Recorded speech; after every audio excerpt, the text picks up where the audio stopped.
RIMC राष्ट्रीय Indian military college Dehradun जो अकेला इंस्टीट्यूशन है जो बच्चों को प्रिपेयर करता है डिफेंस के लिए। बच्चों, बहुत जरूरी इसके बारे में जानना। आज थोड़ी सी बात करेंगे आरआईएमसी के बारे में। थंबनेल में आपने देखा होगा कि कैसे हमें एप्लीकेशन फॉर्म मंगाना है, उसकी बात करने वाले हैं और साथ में थोड़ा इसका इंट्रो करने वाले हैं। ज्वाइन क्यों करना चाहिए आरआईएमसी? ये एक ट्रांसफॉर्मिंग जर्नी है। क्यों है? क्योंकि बच्चे के अंदर ये इंस्टीट्यूशन लीडरशिप क्वालिटी डेवलप करता है, उसका पूरा पूरा कैरेक्टर बिल्डिंग करता है और एक्सीलेंट एजुकेशन अवेलेबल कराता है। एजुकेशन के साथ बच्चे को इतनी सारी चीजें शायद कोई इंस्टीट्यूशन देता है पूरे ऑल ओवर इंडिया में। बहुत ही स्टेब्लिश इंस्टीट्यूट है, बहुत लंबे टाइम से काम कर रहा है। और इसके बेनिफिट्स क्या हैं? भाई, ये लीडरशिप क्वालिटी डेवलप करेगा क्योंकि बच्चे को वहां सिखाया ये एक लीडर की तरह जाता है। क्योंकि उस इंस्टीट्यूशन से पास होने वाले बच्चों में से एक रेशियो रहा है अप्रोक्सीमेटली 80% टू 90% जो बच्चे हैं वो आगे जाके एनडीए क्रैक कर देते हैं। यानी वहां जाके वो डायरेक्ट लेफ्टिनेंट की जॉब में ज्वाइन करते हैं। यानी वहां लीडर्स के बीच में रह के बच्चा लीडरशिप क्वालिटी ऑटो मोड पे डेवलप कर लेता है। और जब इतने बड़े इंस्टीट्यूशन से बच्चा पास आउट होता है और अपने लाइफ में आगे प्रोग्रेस करता है, उसको ग्लोबल एक्सपोजर मिलता है क्योंकि उसको पूरे ऑल ओवर इंडिया या वर्ल्ड लेवल पे इसकी एक पहचान बनती है कि हाँ, इस बच्चे ने इस इंस्टीट्यूशन से पढ़ाई की है जो पूरे इंडिया में एक है। और साथ में करियर अपॉर्चुनिटी, क्योंकि यहाँ से बच्चा पढ़ता है तो ये रेशो में बच्चे जब एनडीए क्लियर कर रहे हैं तो करियर तो डेफिनेटली उनका डैम श्योर सिक्योर ही है। एप्लीकेशन प्रोसेस क्या रहेगा, इसकी एलिजिबिलिटी क्राइटेरियाज, इसके एंट्रेंस एग्जाम के बारे में, इंटरव्यू मेडिकल टेस्ट, बहुत सारे वीडियोस मैंने इसी चैनल पे डाल रखे हैं क्योंकि इस वीडियो को ज्यादा एक्सपेंड नहीं करेंगे। 3 स्टेप रहते हैं इसमें। पहले एलिजिबिलिटी क्राइटेरिया चेक करिए, फिर एंट्रेंस एग्जाम दीजिए, यहां से पास करते हैं तो फिर आपका इंटरव्यू एंड मेडिकल रहेगा और फिर डायरेक्ट पहुंच जाइए आप आरआईएमसी के अंदर। अब बात करते हैं कि इसमें जो है बच्चों को फिजिकल ट्रेनिंग दी जाती है।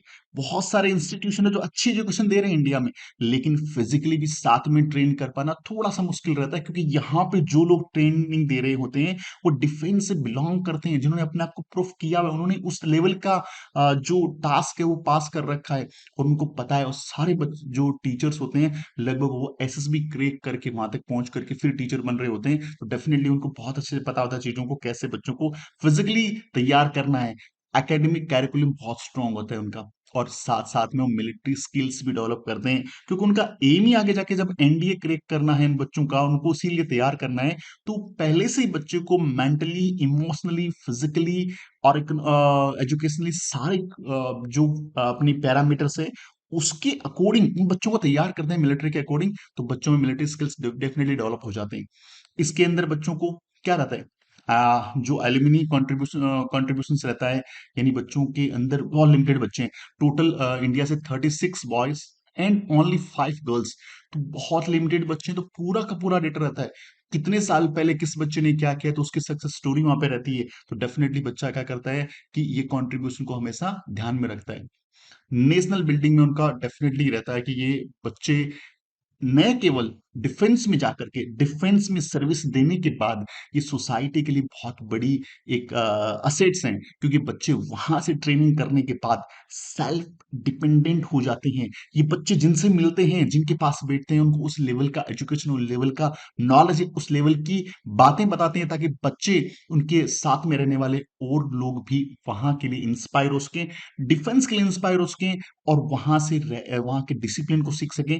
तो बाहर से भी ये क्या करते हैं, ओनली नहीं है कि आर नेशन के लिए सिर्फ वे डिफेंस में जाकर ही करें, सोसाइटी के अंदर बहुत बड़ा रोल प्ले करते हैं और इसके अंदर वैल्यूज एंड ट्रेडिशंस डेफिनेटली डाले जाते हैं क्योंकि हम इंडियंस और इंडियंस के अंदर ये वैल्यूज ट्रेडिशन बेसिकली बहुत जरूरी है।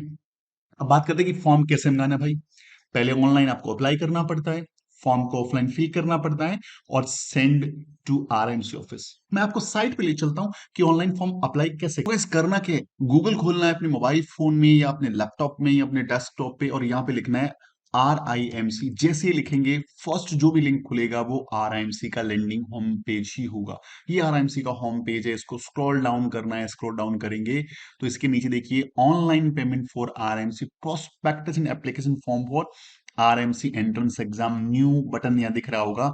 इस पे क्लिक करेंगे, इस लिंक पे क्लिक करते ही आपके सामने एक पेज या एक वेब पेज खुलेगा और उसी वेब पेज में हमें कुछ एंट्रीज फिल करनी है। इसी को मैं स्क्रॉल डाउन करता हूं, डिमांड ऑफ एप्लीकेशन फॉर्म। तो देखिए यहाँ पे जो रेड हो रखा है, देखिए स्टूडेंट नेम, फर्स्ट नेम भरना बहुत जरूरी है, स्टूडेंट का कॉन्टैक्ट नंबर बहुत जरूरी है, आधार कार्ड नंबर और कैटेगरी, ये 4 एंट्रीज, सिर्फ 4 एंट्रीज, बाकी एंट्रीज आप पेंडिंग छोड़ दो, कोई दिक्कत नहीं है।